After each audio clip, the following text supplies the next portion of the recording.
Assalamualaikum warahmatullahi wabarakatuh. Saya Yuni Rahmawati dengan NIM 12120200275. Di sini saya akan menjelaskan tentang konsep dasar landasan hukum pendidikan. Yang pertama ada pengertian landasan hukum pendidikan. Landasan hukum pendidikan merupakan seperangkat peraturan dan perundang-undangan yang menjadi panduan pokok dalam melaksanakan sistem pendidikan di Indonesia. Peraturan yang satu dan yang lain seharusnya saling melengkapi. Landasan hukum pendidikan adalah asumsi-asumsi yang bersumber dari perundangan yang berlaku, yang dijadikan titik tolak dalam pendidikan, terutama pendidikan nasional. Menurut Made Pidarta, landasan hukum diartikan sebagai peraturan baku sebagai tempat berpijak dan titik tolak dalam melaksanakan kegiatan-kegiatan tertentu.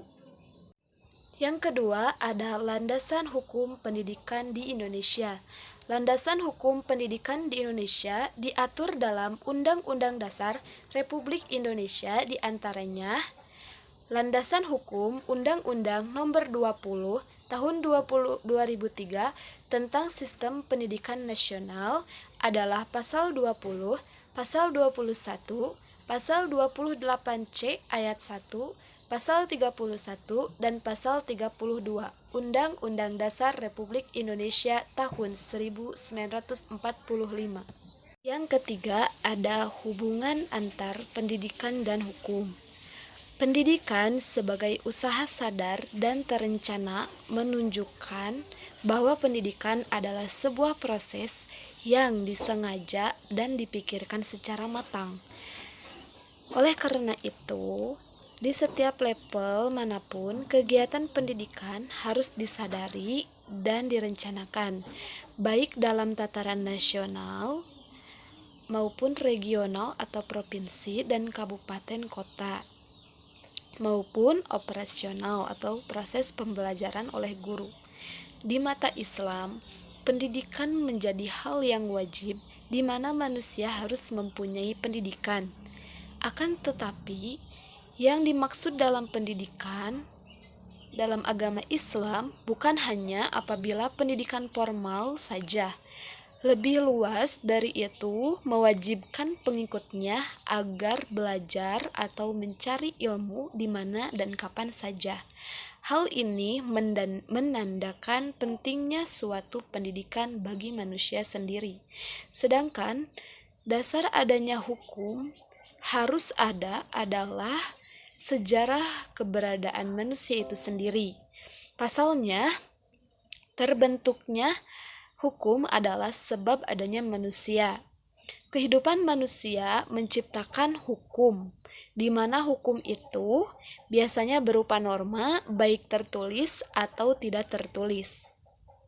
Yang keempat, ada masalah hukum pendidikan di Indonesia. Dalam penerapannya, masalah hukum dalam pendidikan masih terjadi. Oleh karena itu, diharapkan para pendidik dan masyarakat umum perlu bersikap dan bertindak positif dalam mensukseskan tujuan pendidikan tersebut. Antara lain dengan cara yang pertama, yaitu memberikan dorongan kepada peserta didik dan warga belajar yang belajar agar belajar terus. Yang kedua, mengurangi beban kerja anak-anak manakala mereka harus membantu meringankan beban kedua orang tua. Yang ketiga, membantu menyiapkan lingkungan belajar dan alat-alat belajar di rumah untuk merangsang kemauan belajar anak-anak. Yang keempat, membantu biaya pendidikan oleh kedua orang tua. Yang kelima, mengizinkan anak pindah sekolah bila ternyata sekolah tersebut tidak membuat anaknya nyaman.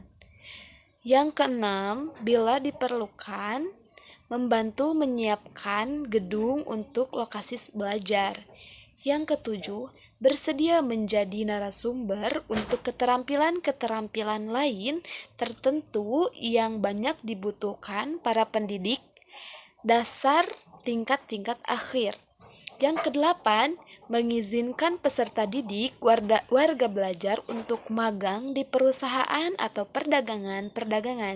Yang kesembilan, responsibel terhadap kegiatan-kegiatan di sekolah, terutama yang dilaksanakan dalam masyarakat. Yang kesepuluh, bersedia menjadi orang tua atau orang tua angkat bagi anak-anak yang sudah tidak memiliki orang tua atau orang tuanya sudah meninggal atau orang tuanya tidak mampu membiayai anak-anaknya. Yang kelima, ada cara menangani masalah hukum pendidikan di Indonesia.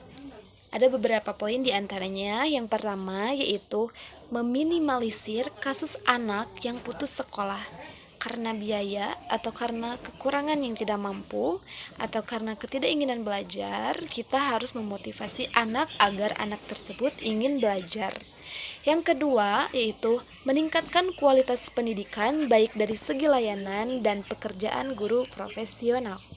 Yang ketiga, memberikan pendalaman ilmu tentang pentingnya pendidikan untuk masa depan dan nilai baik yang dikembangkan dengan belajar pendidikan Pancasila. Yang keempat, yaitu mulai menaati aturan tentang pendidikan sesuai dengan hukum yang berlaku agar hukum pendidikan di Indonesia segera teratasi. Sekian yang dapat saya sampaikan. Mohon maaf bila ada kekurangan. Wassalamualaikum warahmatullahi wabarakatuh.